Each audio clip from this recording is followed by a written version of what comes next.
BBC baru tak dapat job description. Ni sebab apa? Sebab dia komplain komponen kerajaan Madani diminta kekal disiplin. Ya, adakah itu, yalah mungkin orang nak tahu peranan pengurusi backbenchers Kelab NYB. Yalah. Saya ingat ahli-ahli parlimen yang ini mungkin rakyat kurang faham sikit lah kan, sebab fungsi, apa maksud BBC, Backbenchers Club, semua tu kan. Jadi yang ini kalau dapat undi yang tertinggi sebenarnya daripada ahli parlimen yang kata dia beria. Sebab bila dia keluarkan kenyataan ini kan, maksudnya dia merujuk kepada dua kumpulan lah. Satu kumpulan saya lah yang mempunyai pandangan berbeza supaya rang undang-undang pemisahan peguam negara dengan pendahulu raya itu ditambah baik kan.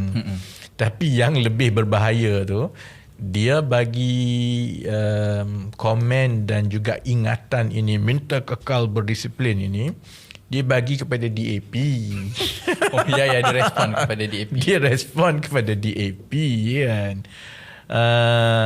Sebenarnya soal hubungan sesama komponen parti lah dalam kerajaan, yang itu tu bukan di peringkat pengurusi BBC lah, above pay grade pengurusi BBC kan.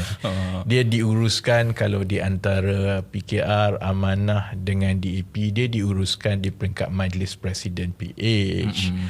Kalau antara BN, PH, GPS contohnya diuruskan di peringkat Majlis Kerajaan Perpaduan kan. Jadi Zaleha ni belum dapat job description kot. Dia ingat tugas dia ialah untuk menegur dan mendisiplinkan semua yang dalam parlimen tu. Selalunya BBC ni ialah dia jaga kebajikan ahli-ahli parlimen. Dia jadi pengantara di antara ahli parlimen dengan kerajaan.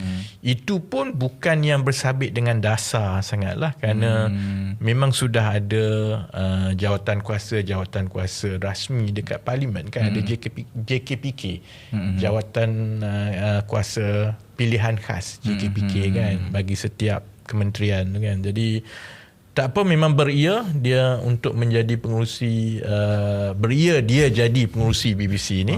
Dia macam dekat sekolah lah. Kita kan selalu ada prefect yang tunggu kat pagar. 10 minit lagi ni pun dia dah ambil nama. Kan, ada pengalaman kan? Tak, aku bukan prefect lah. Aku selalu yang kena rotan tu. Bad boy.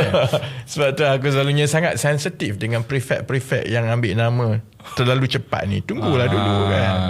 Jangan risau, cakap tentang prefect, kita ada seorang lagi prefect selepas ini. Ya, ada prefect seorang lagi ke? Tada. Dia buat betul lah.